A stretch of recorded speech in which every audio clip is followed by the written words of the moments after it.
start. Great. Strong start. Ladies and gentlemen, welcome back to the Nashville Tour Stop Podcast. My name is Aaron, and across my living room from me today is Miss Sam Ferrara. What's up, Aaron? Welcome to my house. Thanks. I do like it here. You are one of the few people who have actually spent time in my house because you dog sat Phyllis while I was on vacation. I did. I'm honored that you would let me stay here.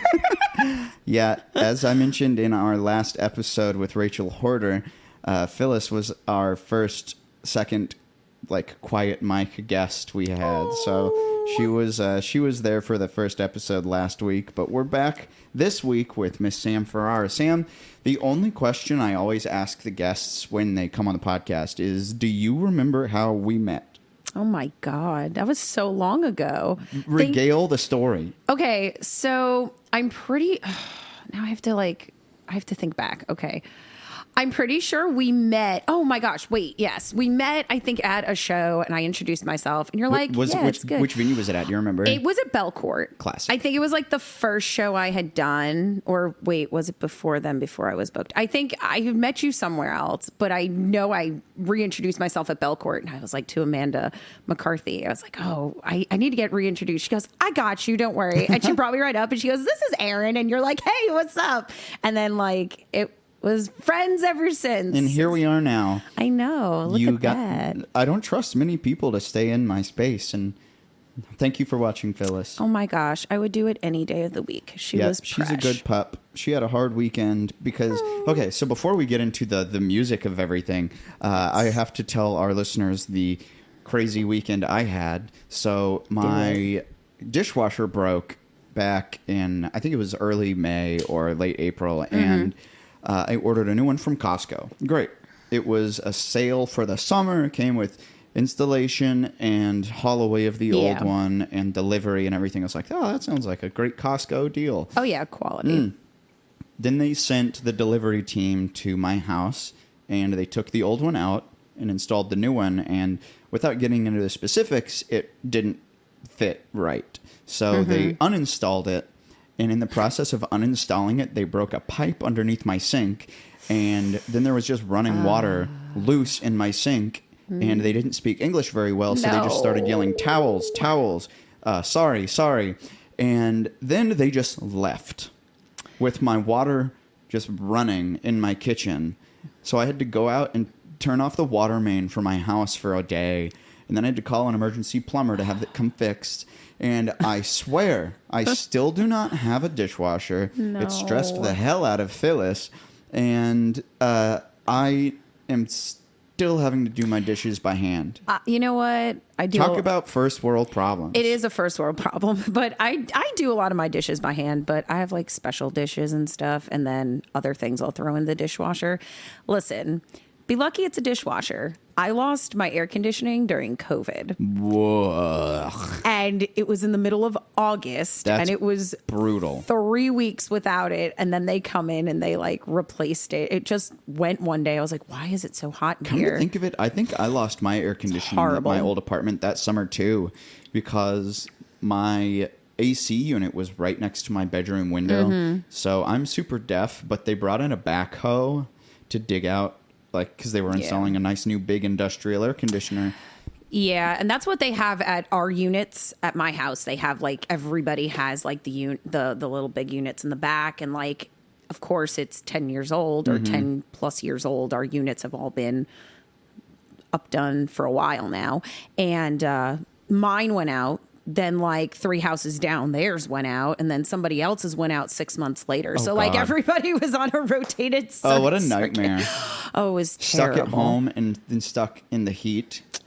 It was the sweatiest 3 weeks of my life. Where did you live during the shutdown? I was at my place in South Nashville. Okay, so you had moved to Nashville? Yeah, well, I was living in Nashville in 2017. So that's when I moved here. I was living in Antioch with a friend of mine until May 2018. Okay. And then I just ended up, my parents got a house here in Nashville and South Nashville. And I was taking care of it for a while, going back and forth. And then just decided, you know what, time to live on my own. Shifted and moved right into the house, and now I pay rent and I take care of that. And I didn't know you had moved here that long ago. yeah, it'll be 6 years July 1st. Did you play? Wait, what's your Nashversary? Mine is July 1st. That is mine too. Oh, so no kidding. We have the same Nashversary. Yes. You moved here Oh my July gosh. 1st, 2017? I did. So That's the same day I moved to town. no shit. Oh my God. I also lived in Antioch. Aaron, oh my gosh. So funny enough, I actually have never really talked about this publicly before, but I was originally supposed to move June 24th of that year. I had everything all set, ready to go. I was going to interview July 1st once I was here for a week. But as I was getting ready to get my stuff together, about 12 hours before I was ready to move, I actually got in a really bad car accident. Oh no. Yeah, and I totaled my car, which was scary, but knock on wood, thank God, I walked away. But, I ran through a red light and it was an accident. And I learned a lot just from that. And it took me a week to just kind of like get myself together. I had to get another car. I had to get everything, and then ended up leaving Talk about on a the 30th. stressful exit from home. It was the wildest thing, because it's just like everything's good 1 minute and you don't think, and then the next minute it's just life can change in an instant. So I'm lucky from that to be alive, but I've never actually really talked about it in person, and it really shifted a lot of who I was, because even like I got to see my friends and stuff before I leave, so I had a little extra time. But when I moved here, I actually, I was interviewing for jobs, and I was really depressed the first month or so I was here, because I was like, I just went through something super tragic, and then I have nobody here. Right. You didn't have a coping system here. I didn't. And my mom was here for a week, and then she's like, okay, we'll see you in 2 weeks when you come home to New York. Because I went back to New York for a week. And when I was back in New York, I found out I got my job. So literally everything was so quick in coming together and then starting after I had moved here. But it was that first couple weeks I was testing for my state tests for teaching, and I had my roommate, and I loved my ex-roommate. She's great. And we're still friends now, but I don't know, there was just something about it. I didn't feel right. I had other things lined up that I just was like, you know what? I'm not going to do this because I don't feel ready. I don't feel right doing it. And it just really shifted everything. But once I was set in a job and everything else, it just kind of everything came together, and I felt much more comfortable to be in Nashville. But Where did you move from? Long Island, New York. Long Island. Long Island. Long Island. Just like my shirt where it says "Stay Salty." You got the Montauk shirt on. Absolutely. Oh my gosh. I used to spend most of my summers we used to spend in Montauk. We do a couple of weeks out at house. We literally all the way at the end of there's this road, it would split, and we were literally at the end. It was a dead end road, and it was such a beautiful house. We got a view of the beach. It was cool. My aunt and uncle would always rent it every summer. We go out there. They still do it, but I don't get to go anymore because I'm here. So what was it like growing up in Long Island, being so close to New York City? There were a lot of opportunities and a lot of really great things to do and go see. I feel like everything was so close. When I went to college, I was 45 minutes away from home. I could take That's a drive awesome. for the weekend and go home. But I lived on campus because it was better to live on campus, and I was doing so much activity at college. So I was in the pep band, I was in music classes, I was in all this different shit. So I usually didn't have an issue with going home and coming back. I had a lot of friends who would How long of a drive would it be if you went to the city from your house? On a good day, probably 55 minutes to an hour. So I'm not really too familiar with the geography of New York. So Long Island is actually very, very close then. Yeah. It's literally I live in a town called Holbrook, and Holbrook is it's in the middle of Long Island. So if I go east, it's 2 hours to Montauk. Okay. Literally. And sometimes it takes an hour and a half. But if you're in Long Island summer, it's going to take you 2.5, 3 hours because There's so many people. So many people are going out to the Hamptons or Montauk or whatever else. So you usually have to go out during the week, but at the weekends, forget it. It's a nightmare. But the city, it's more of like 55 minutes to an hour. So it's not too far away. And then if you could take the LIRR, the Long Island Railroad, for anyone listening. And that usually takes an hour and a half. That's cool. Because you got all the stops. And we're like on the Ronkonkoma line. We're on the main line. So it usually goes right into Penn Station. So was your family growing up all musical, or were you like the one person who does music? Well, my mom did some music stuff growing up. She used to play glockenspiel in the marching band. I've never actually told people that before. So this one time at band camp. Right. And then my dad, my dad wanted to become a vet growing up, but he worked for UPS for 35 years. And then my mom was a nurse. So I really, honestly, there's some people that were musically inclined in my family, but I just like fell in love with it as a kid and always, Do you remember what it was that kind of sparked the fire? Because I was forced to play music as a kid, like piano lessons and church choir and everything. But what actually like got me into it was playing Guitar Hero in middle school.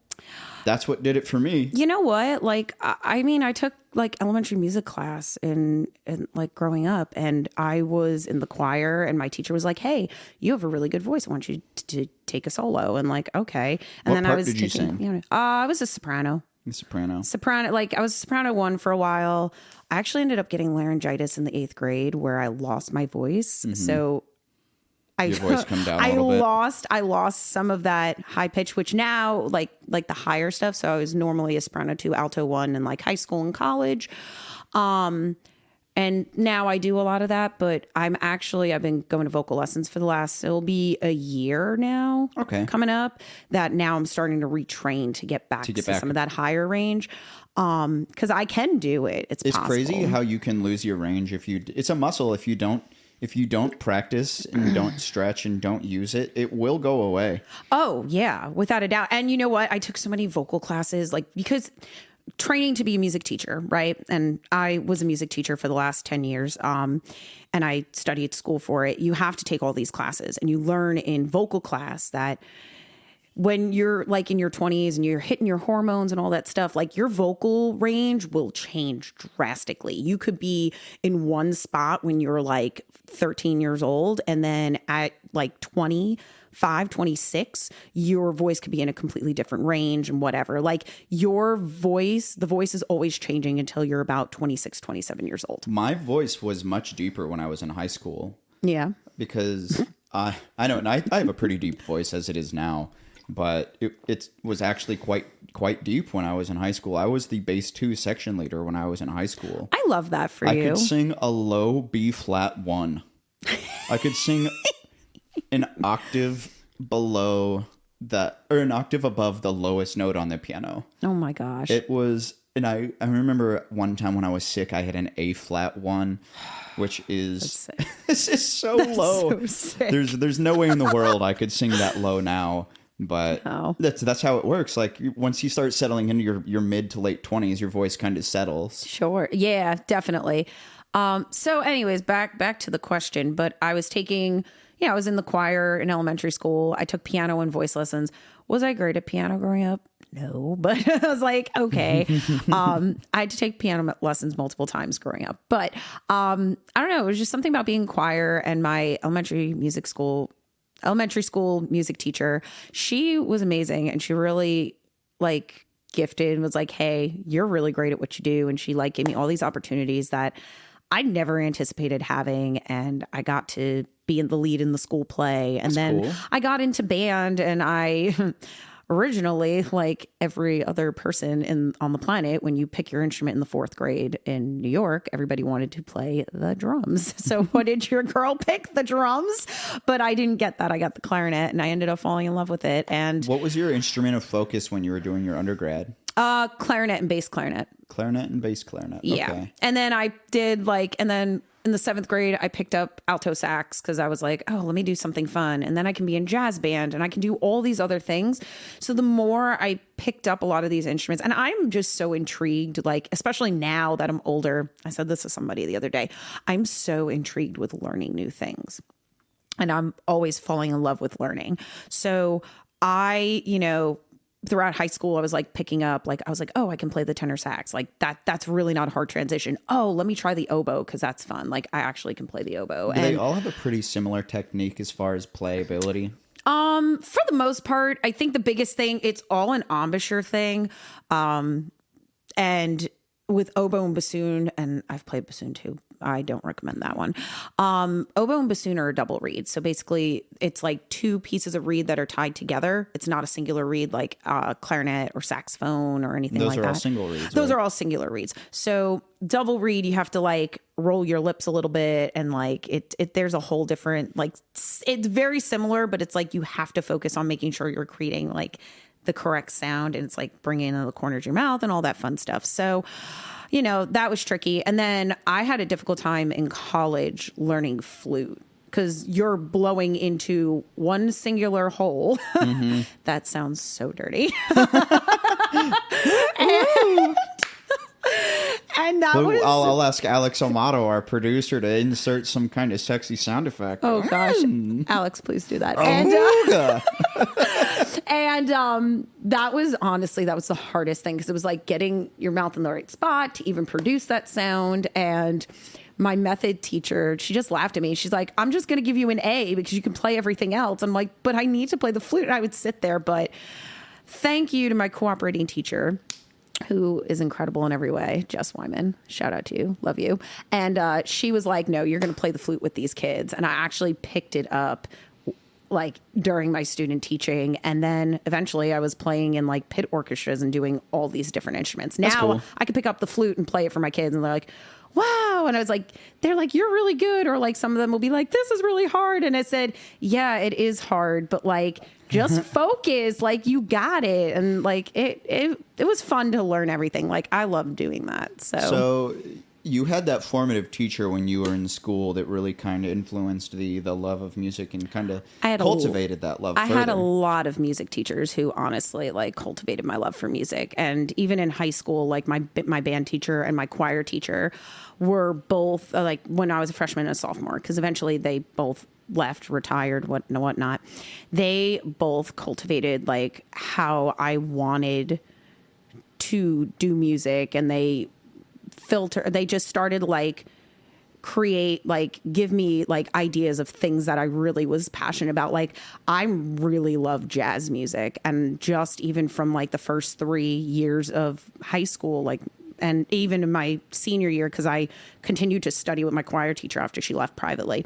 And she helped me get into vocal jazz. I was like really, really big into it. I loved it. I'm so still passionate about it. Like I have like this like bucket list goal that I'm going to do a whole jazz standards album someday, because I'd really love to do that. And I got to be in all county jazz. I was like the first kid from my school district to be a part of it, and got to do it for 3 years. And as a sophomore, that's like a huge deal. And we got to go sing up in Albany, and I got to like meet new people and just sing these incredible songs. And oh my gosh, it was just incredible. And I like, because of her, like I have so much more love for jazz, and I did a lot of jazz in college too. Like I loved it so much. So I don't want to dwell on it too much, but I am curious about what some of the difficulties of teaching can be, because my brother was a choir director for high school for a long time, and he had a lot of stuff to say about like parents. But I would love to hear about your experience being a teacher for, you said 10 years now.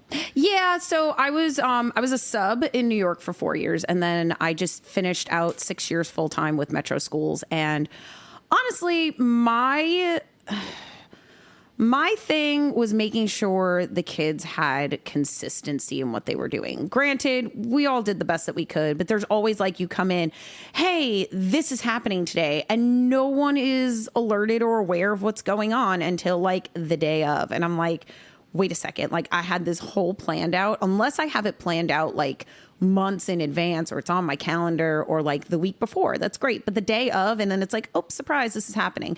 And listen, I'm to blame too, because things happen, and I'll be like, oh, hey, I'm just going to drop this here and just be like, sorry I didn't tell you. Like, and I feel bad because it goes on everybody. And I think especially with COVID was really difficult because we're teaching online, we're teaching virtually. I had to stop teaching band during COVID. I think the only class I taught, was my 8th grade class.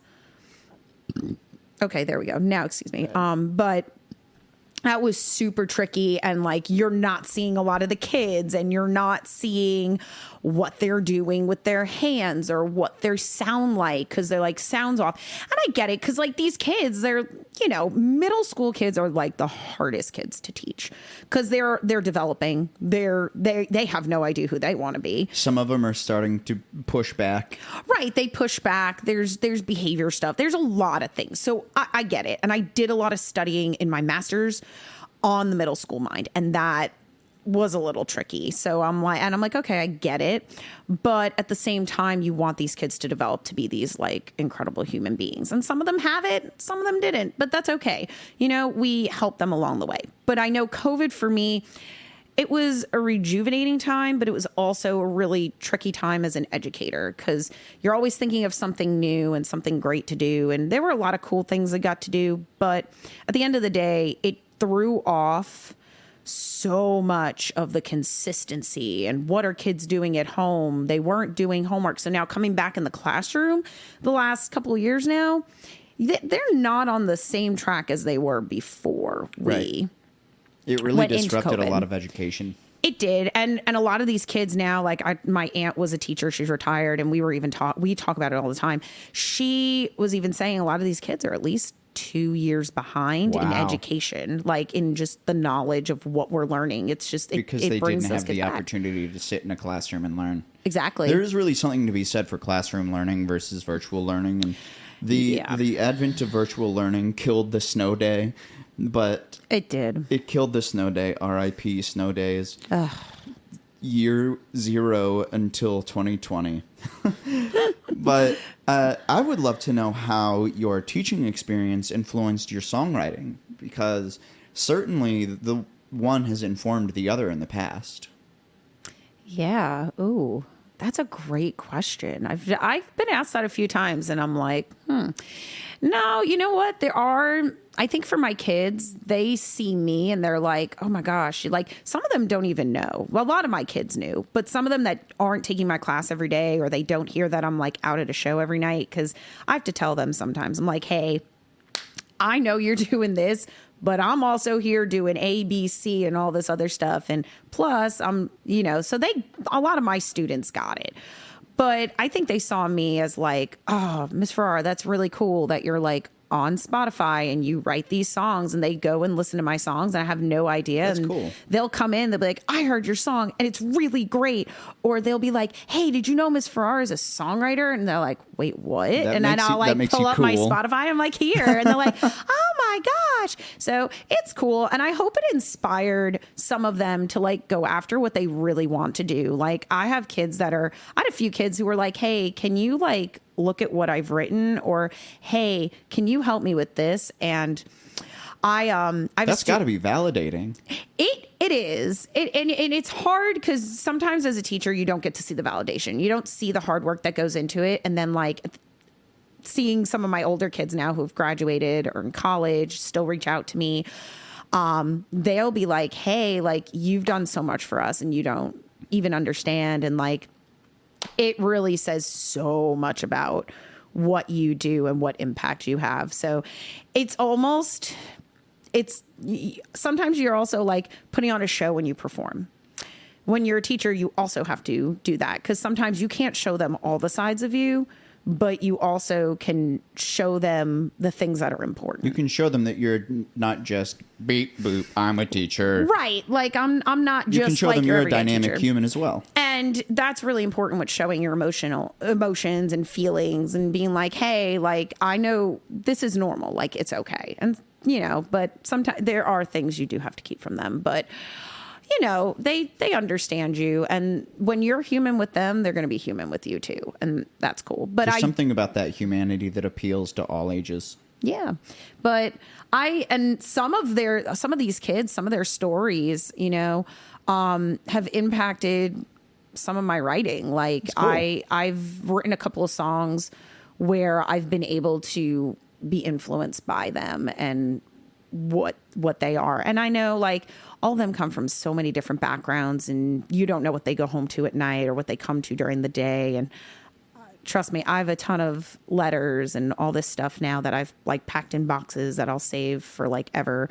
But I know some of their stories, and when they come into me, like it means so much. And sometimes I try to incorporate some of that into my writing, and everybody's just the same. So hopefully, you know, I inspire one of them. Actually, one of my former students is a songwriter too, and he has an EP out, and it's super, super cool when he's like reaching out during the pandemic. Hey, Miss Ferrara, can I like have your help with this, like for songwriting? And I'm like, yes, like, and it's great. And we got to talk back and forth during the pandemic, and it was so cool to watch him put out music that he's proud of. And he's like, what do you think of this? And would send me like demos. And I'm like, how did we get here? This is so amazing. And I go watch him perform when he's out playing in Antioch sometimes. And it's fun. It's a really beautiful thing when you get to see your kids be one thing and then they grow up to be something else. They're really amazing people.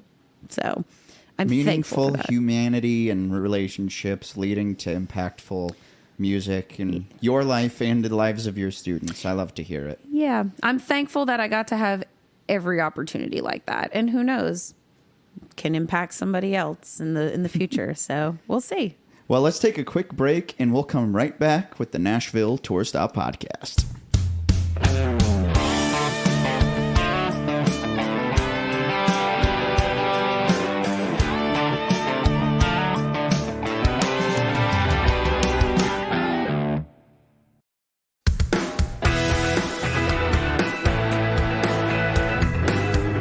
And we're back with the Nashville Tour Stop Podcast. Sam Ferrara is sitting on my couch. I am. And Miss Phyllis the dog sleeping through the whole thing. Yes. Oh, she gets up as soon as I say it.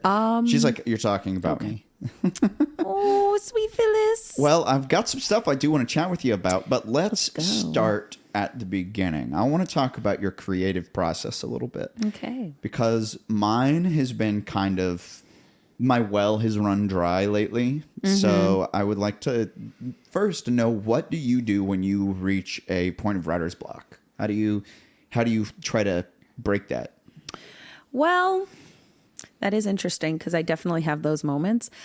I think it just really depends on the time. Like I'm always constantly coming up with ideas. So even if I'm like, I'm not writing 4 or 5 days a week, I am like, okay, I'm jotting down these ideas, or like I'm flying on a plane and I come up with a really awesome, like I just start jotting it down. Like when it comes to me, I have to write it down. Because if you don't, the idea will be gone forever. Yeah. Let me tell you about the time I actually like sang an entire verse and chorus in my car driving. I don't know where the frick I was driving to. And I literally turned to grab my phone to audio record it and forgot the whole thing. And I said, well, this is how that happens.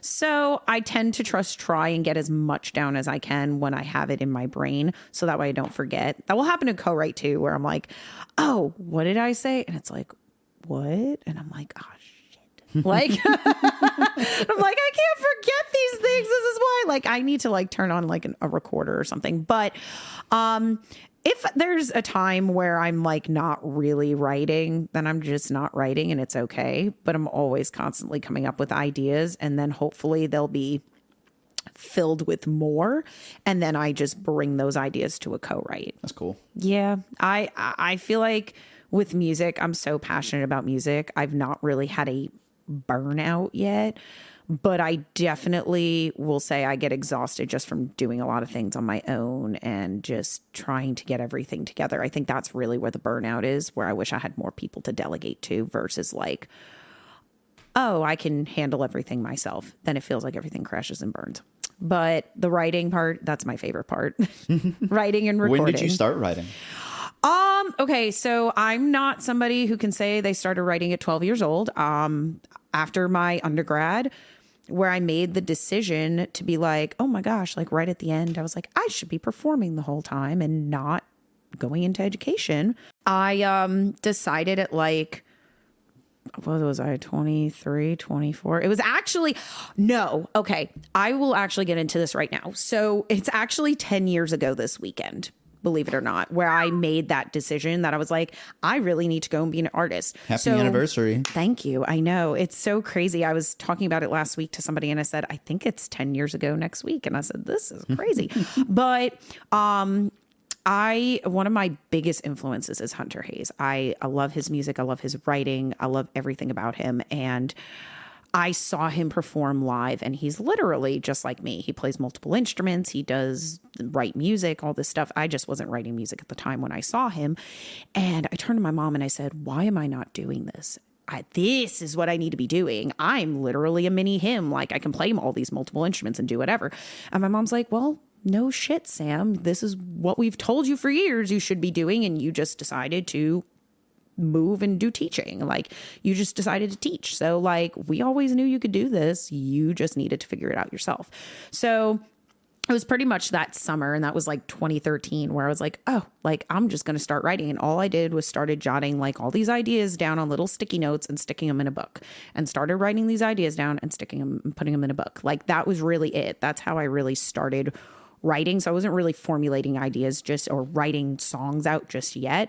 And then I visited Nashville that October and was like, this is where I need to be. That's cool. And I came here for a conference, and I got to see Nashville. Like, the first thing I did, I went to the Country Music Hall of Fame and toured it for, like, I just saw the whole thing for 2 hours. And I was like, this is where I'm meant to be. Like, I just feel right being here. And I was writing ever since. And what was your first song called? It was Whiskey Memory. That was the first song I actually like really wrote and formulated myself. And well, that's a great segue to what I was going to ask next, which is, let's talk about the first single. Yeah. So who produced it? Well, it went through a little bit of a like change, but for the most part, Luis Echeverria Slice. He helped produce it, and it had been released originally one time, and then we went back to the drawing board and redid a lot of things. So the version that's currently out now was engineered and co-produced with Christian Veach as well. Cool. And what was it like coming into a studio to record a song for the first time? Because I remember I was 17 or 18 when I did my first studio experience. So how did that experience go? Did you have a clear idea of what you wanted the song to be, or did you let the producer kind of guide and create with you? Well, it took a long process to even get the melody with this song to even begin with, because honestly, I was a lyricist, like just writing lyrics before I actually was like, okay. Then I brought it to another co-writer and was like, hey, this needs music. And it was somebody completely out of my realm and completely out of the production and all this that came in and was like, hey, this is a really great melody. And I was like, okay, cool. And we put the whole thing together. So going into the studio, it was just kind of like, I said I had some ideas, but honestly, I let Slice take the reins on it, and it was just like, what do we think could be added to this? What could we do here? What could we do there? And it's also nice to not have to think in that space, because there's a reason producers do what they do.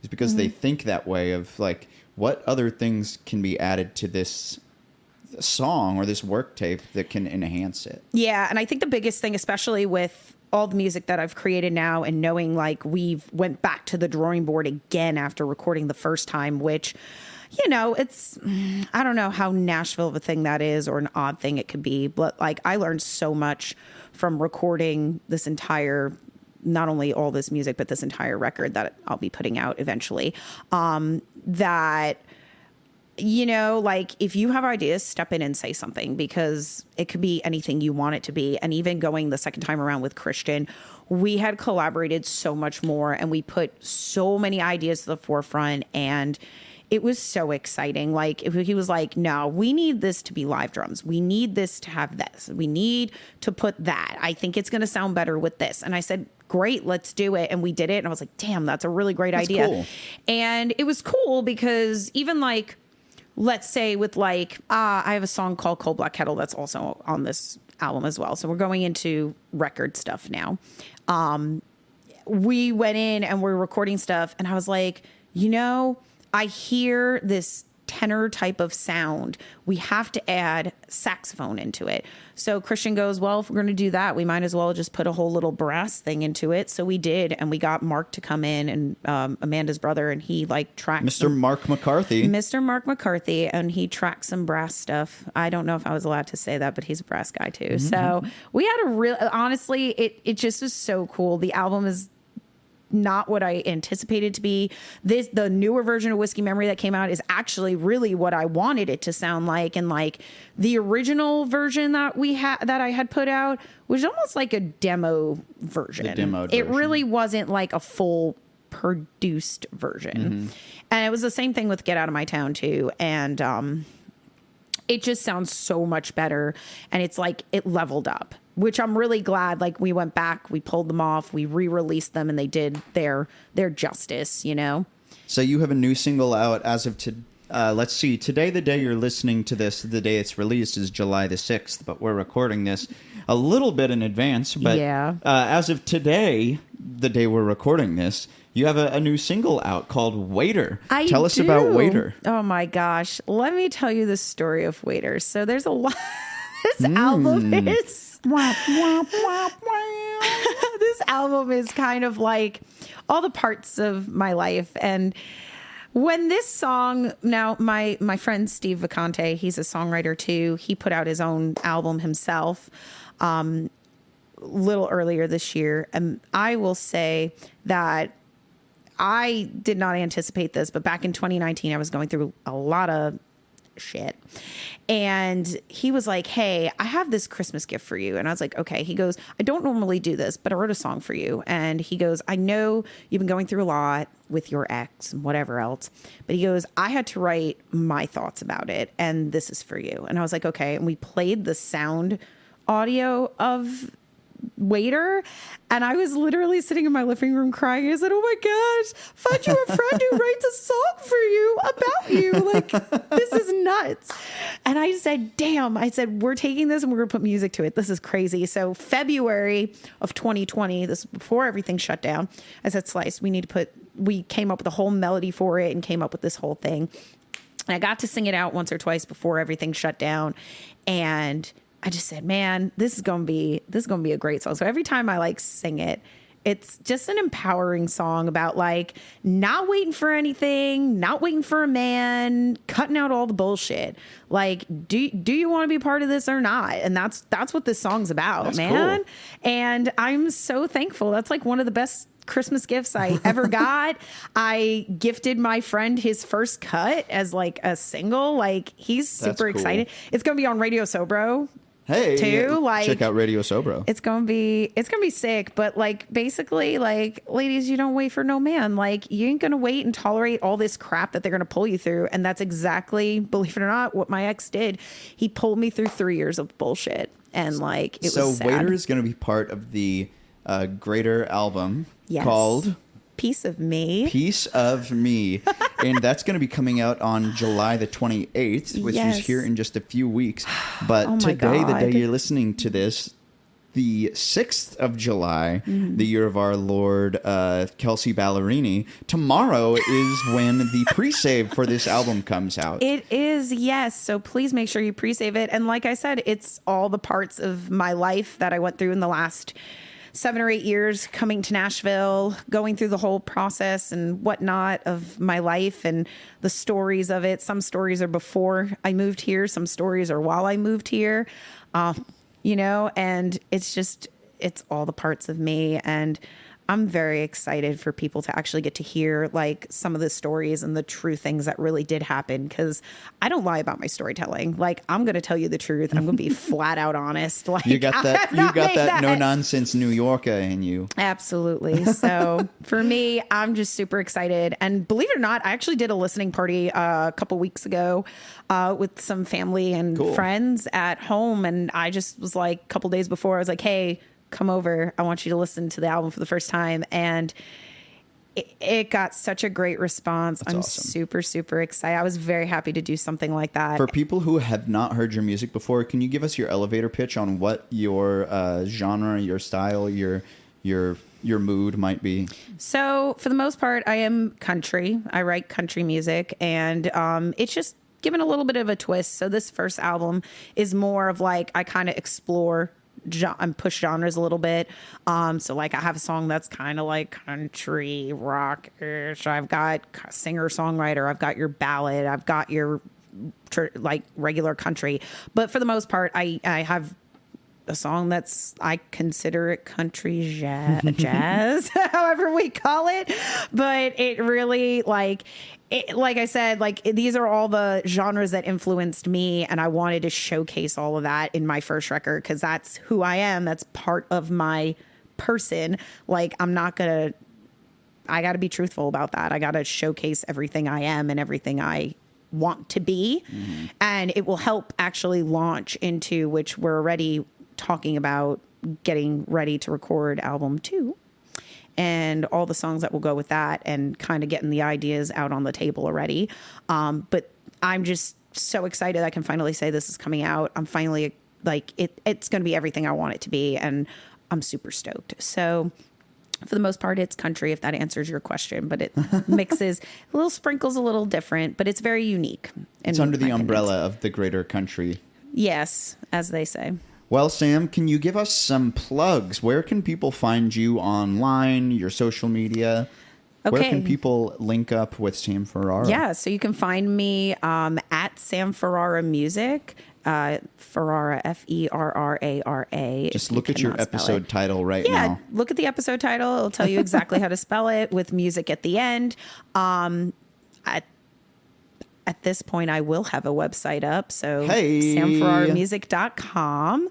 And and that's, you should find me, search Sam Ferrara. You can find me anywhere. Sam Ferrara on Spotify and Apple Music, and presumably everywhere else you can find music. Yeah, exactly.